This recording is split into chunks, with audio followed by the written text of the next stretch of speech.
উত্তর পশ্চিম সিরিয়ার আবু আল দুহুর সামরিক বিমান ঘাঁটিতে মঙ্গলবার ৮টি বিমান হামলা চালায় ইসরায়েল। ইউরোপিয়ান ইউনিয়নের স্যাটেলাইট চিত্রে ঘাঁটির রানওয়েতে একাধিক গর্ত এবং অবকাঠামোগত ক্ষয়ক্ষতির দৃশ্য ধরা পড়েছে। ইসরায়েলের প্রধানমন্ত্রী বেঞ্জামিন নেতানিয়াহু বৃহস্পতিবার সরাসরি সতর্ক করে জানান, সিরিয়ার দক্ষিণে তুর্কির সেনাবাহিনীর উপস্থিতি তেল আভিভ কোনোভাবেই সহ্য করবে না। এর আগে এক গোপন ফোন আলাপে ইসরায়েলি গোয়েন্দা সংস্থা মোসাদের প্রধান রোমান গফম্যান সিরিয়ার পররাষ্ট্রমন্ত্রী আসাদ আল শাইবানিকে এই বিষয়ে সরাসরি সতর্ক করেছিলেন বলে জানা গেছে। দক্ষিণে তুর্কির সামরিক উপস্থিতি বাড়াবে তা আমরা মেনে নেব না। এটি আমাদের জন্য সরাসরি হুমকি এবং আমরা তা স্পষ্ট জানিয়ে দিয়েছি। আমাদের বার্তা ছিল খুবই সাধারণ, এমনটা করবেন না। তারা হয়তো আমাদের বার্তাটি বুঝতে পারেনি, তাই এবার আমরা নিশ্চিত করেছি যেন তারা বিষয়টি আরও ভালোভাবে বুঝতে পারে। তবে ইসরায়েলি দাবিকে অবৈধ ও মনগড়া অজুহাত বলে প্রত্যাখ্যান করেছে তুর্কি ও সিরিয়া। সিরিয়ার পররাষ্ট্রমন্ত্রী শাইবানি জানান, ঘাঁটিটি মূলত সিরিয়ান বিমান বাহিনীর ব্যবহারের জন্য পুনর্নির্মাণ করা হচ্ছিল এবং সেখানে কোনো তুর্কির ঘাঁটি করার উদ্দেশ্য ছিল না।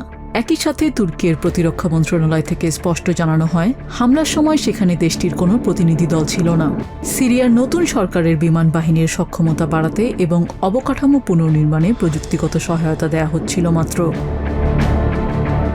তবে ইসরায়েলি হুমকি উপেক্ষা করেই বৃহস্পতিবার সিরিয়ার সামরিক অবকাঠামো শক্তিশালী করতে কারিগরি সহযোগিতা অব্যাহত রাখার ঘোষণা দেয় আনকারা।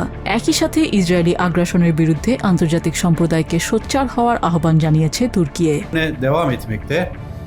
সিরিয়ার সার্বভৌমত্ব ও আঞ্চলিক অখণ্ডতা রক্ষা এবং দেশটির স্থায়িত্ব ও নিরাপত্তা অর্জনে আমাদের সহযোগিতা দৃঢ়তার সাথে অব্যাহত থাকবে। প্রতিবেশী দেশগুলোর বিরুদ্ধে ইসরায়েলের এমন অবৈধ সামরিক হস্তক্ষেপকে স্বাভাবিক বা গ্রহণযোগ্য মনে করার কোনো সুযোগ নেই। এই ঘটনায় ইসরায়েলি পদক্ষেপের তীব্র সমালোচনা করেছে ট্রাম্প প্রশাসন। সিরিয়া ও তুর্কি বিষয়ক আমেরিকান বিশেষ দূত টম বারাক একে একটি অপ্রয়োজনীয় সংঘাত হিসেবে বর্ণনা করে আঞ্চলিক স্থিতিশীলতার জন্য ক্ষতিকর বলে মন্তব্য করেন। পরিস্থিতি সামাল দিতে আমেরিকা ইতোমধ্যে ইসরায়েল, তুর্কি ও সিরিয়ার মধ্যে একটি ডিকনফ্লিকশন বা মধ্যস্থতা মেকানিজম চালুর উদ্যোগ নিয়েছে। বিশ্লেষকরা মনে করছেন, আগামী অক্টোবরের নির্বাচনকে সামনে রেখে নিজ দেশের ডানপন্থী ভোট ব্যাংক শক্ত করতেই নেতানিয়াহু এই তুর্কি বিরোধী রাজনৈতিক কার্ড ব্যবহার করছেন।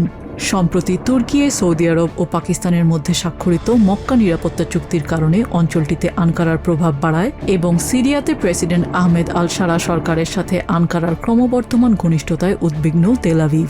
এছাড়া ইসরায়েল নিশ্চিত করতে চায় যেন তাদের উত্তর সীমান্তে নেটো সদস্য তুর্কির শক্ত কোনো সামরিক ঘাঁটি তৈরি না হয়। নিজিয়া জামি, TVN24 নিউজ ডেস্ক।